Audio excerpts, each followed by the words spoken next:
Le grand direct de cette deuxième étape du Giro d'Italia, à un peu plus de 100 km de l'arrivée, 101 km très précisément, avec 3 hommes en tête de la course. Ils sont partis dès le kilomètre 0. Sans plus tarder, la composition de l'échappée. Martin Cialinghi, le coureur de la formation Lotto Jumbo à l'avant. Giacomo Berlato de l'équipe Nippo Vini Fantini. Freile Matara pour la formation Dimotion Data. L'écart 8 minutes et 17 secondes. Peloton, Cédric, emmené par la formation Giant Alpecin.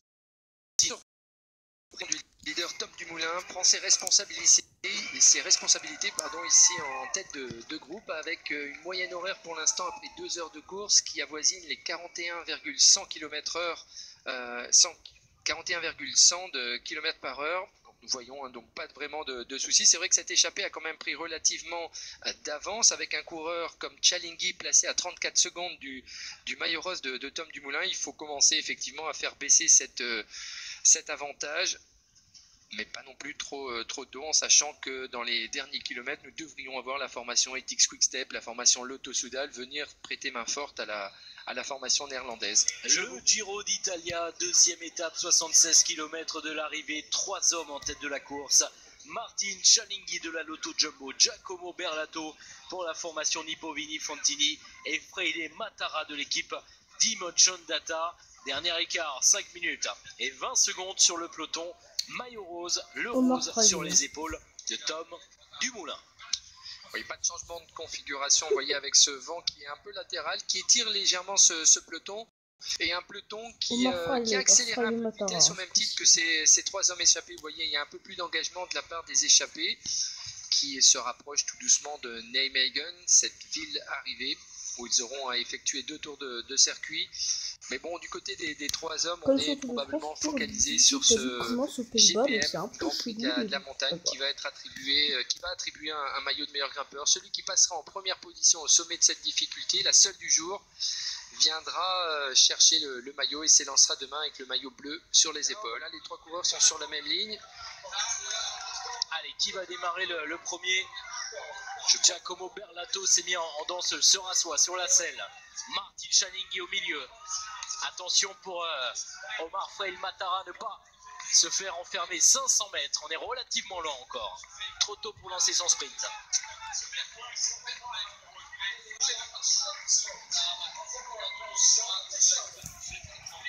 Cialinghi, Berlato, Omar Freile Matara. Il a porté le maillot de meilleur grimpeur. À 3 sur la même ligne. Sur le Tour d'Espagne, ça c'est une belle image, ça c'est un beau sprint, c'est pas mal. Allez, pour l'instant, on va la jouer à la régulière. Cialinghi qui se déporte un petit peu, Berlato, on commence à accélérer, 300 mètres encore à couvrir. Attention, Cialinghi, 3e position pour le coureur de la formation Lotto Jumbo, Berlato. Freile Matara en 2e position. Allez, cette fois-ci, le sprint est lancé, c'est le coureur de l'équipe Dimotion Data qui lance le sprint en première position. Ouais, plus puissant. Ouais, le plus puissant semble-t-il, Martin Cialinghi qui fait l'effort pour revenir dans la route. Ce sera trop court pour le coureur de la formation Lotto Jumbo.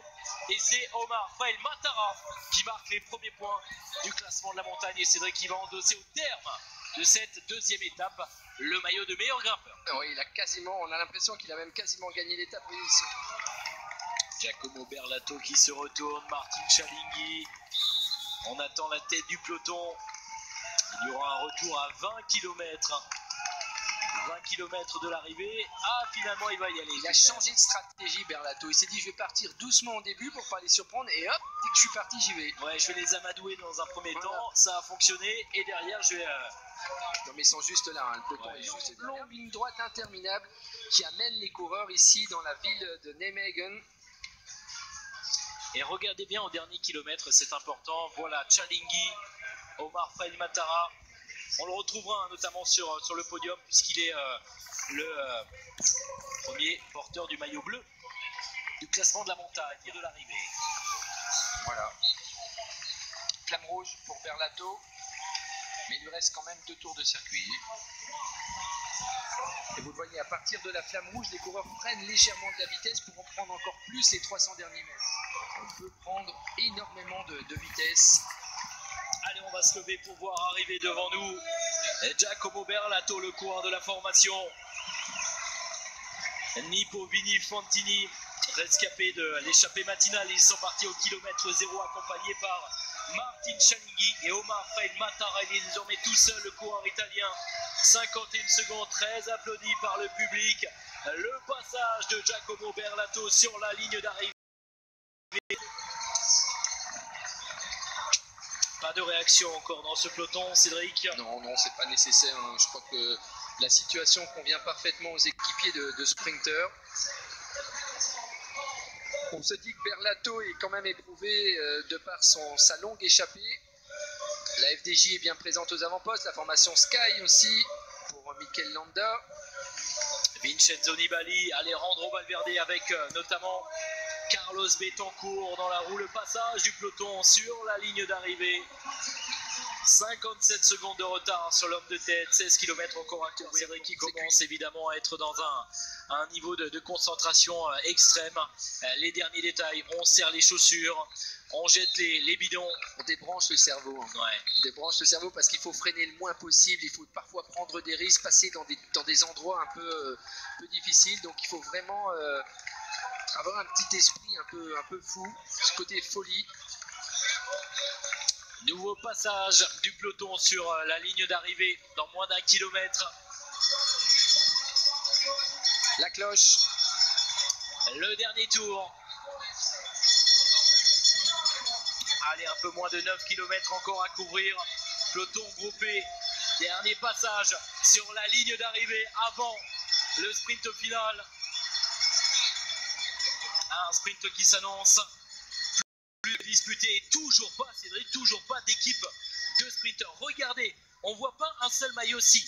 Au bas d'écran, Etix Quick-Step. Oui, avec Bob Jungels, vous voyez avec son maillot champion de Luxembourg. Vous voyez, hein, les formations restent discrètes. Moins de 5 km. Ah voilà, le train de Marcel Kittel est là sur la droite. Vous voyez, il y a Bob Jungels en première position. Et là, on a 4-5 maillots de la formation Etix Quick-Step qui sont en train justement de remonter. Et c'est bien, regardez le travail des équipiers qui essayent de déblayer un petit peu le terrain pour remonter du côté de la formation FDJ. Mais là, il faut jouer des coudes, parce que forcément, on ne vous laisse pas passer. Tossato pour Tinkoff, Arnaud Démarre. On se replace pour la Lotto Soudal. Et Etix Quick-Step aussi avec Bob Jungels qui vient de prendre la direction des opérations. Attention, les Lotto Soudal sont en train de déborder la FDJ. Il ne faut pas laisser le train d'André Greppel passer devant la FDJ parce que Arnaud Démarre pourrait se faire enfermer. Et attention à ne pas se faire enfermer là, effectivement. Arnaud Démarre, il faut sortir de la boîte. On retrouve Fabien Cancellara à l'arrière du peloton distancé qui laisse filer ce peloton avec notamment Martin Chalinghi, Bob Jungels en première position. 1 km 8. Attention, regardez Caleb Ewan, très bien placé également, 4e position déjà. Voilà, ça bagarre avec Flandre et j'ai l'impression Mourinho Fischer, vous voyez, qui est juste devant Arnaud Démarre.